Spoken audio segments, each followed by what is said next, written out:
Doug Griffiths is the president and CEO of 13 Ways Inc. Doug is often referred to as a community therapist. Ladies and gentlemen, please sit back and enjoy some entertaining therapy. Doug, please.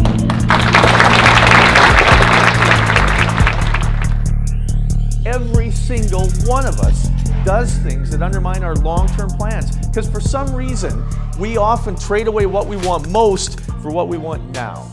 Every community I know has plans, hopes, dreams, goals, and ambitions for their future, right? Yet we make decisions as a community all the time that undermine all those long-term plans that we have, that vision for success for our community. So if you want to kill your community, don't have good quality or quantity of water, and don't attract businesses, especially businesses that will compete with yours. You only value competition if you still value it when you're the one being competed against. If you let it go as soon as you're being competed against, then it is not a value, it is a hobby. Don't engage youth. The nature of youth is to go try something different. The key to success is not to keep them. It's to give them a reason to come home after they've gone exploring. Deceive yourself. This means not having a clue about who you are, not a single solitary idea. In my research so far, I've only been through Alberta, Saskatchewan, and Manitoba gathering this data, but I have identified 54 communities so far in those 3 provinces that have a slogan that goes something like, the best place to work, live, and raise a family.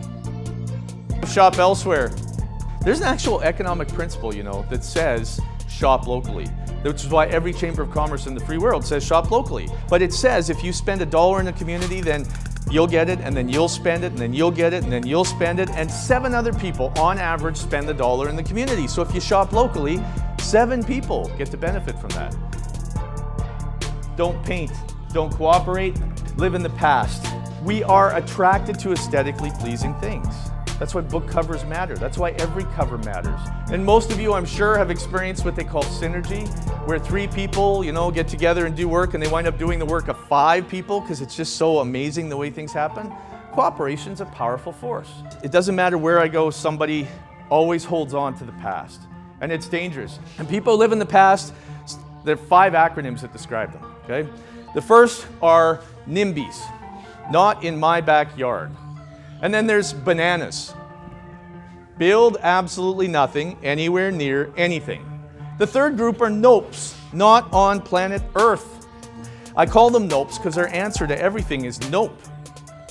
Now those 3 groups, the NIMBYs, the bananas, and the nopes, are opposed to things because they don't like physical changes to their world. There's another group that doesn't like anything, including process changes to their world, and I call them cave people. Citizens against virtually everything. There is another group that's on the rise. They're incredibly dangerous, and they're becoming more and more powerful. They're called fears.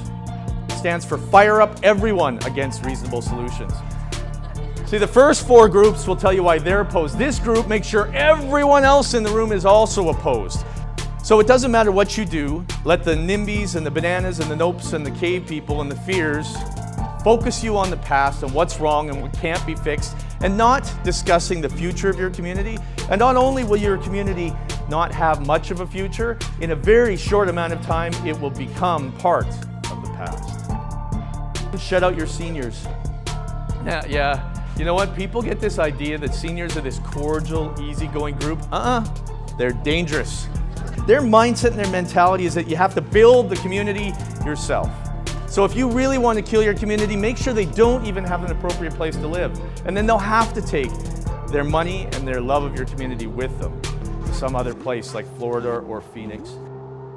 Reject everything new. I know you've been in a meeting where someone, not even you necessarily, but someone has suggested a new idea. And the argument against it is, we've never tried that before. That's the point. Reject every possible new idea that comes along. Just do what you've always done, and then you'll get what you've always got. And then not only will your community die, it will go insane as it does it. If you want to kill your community, you need to keep those outsiders on the outside, and the immigrants too. If you need to, build a wall.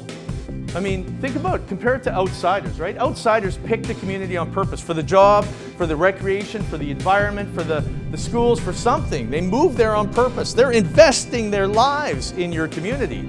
But if you were born there, the biggest challenge you have is that you've never been somewhere else to compare it to, and you focus a lot on what was, not so much on what can be. Grow complacent. This is the tortoise and the hare argument, right? Consultants will always tell you, success is not a sprint, it's a marathon. And they're kind of right about that, because success doesn't happen overnight, right?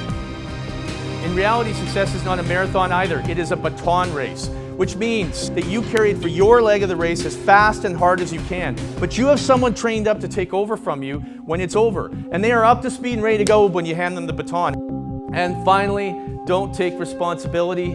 That's it. Don't take responsibility. It's just that simple. A community that decides it is meant to fail, that it just can't do anything to save itself, can't be saved by God Himself. Because once we believe we're meant to fail, we have a natural gift of being able to prove ourselves right every single time. So when you're out there and people are telling you it won't work, it can't be done, it's impossible, don't get mad. Just do what I do now. When they say that, look at them and smile and say those who say it cannot be done should not interrupt those of us who are doing it. Thank you.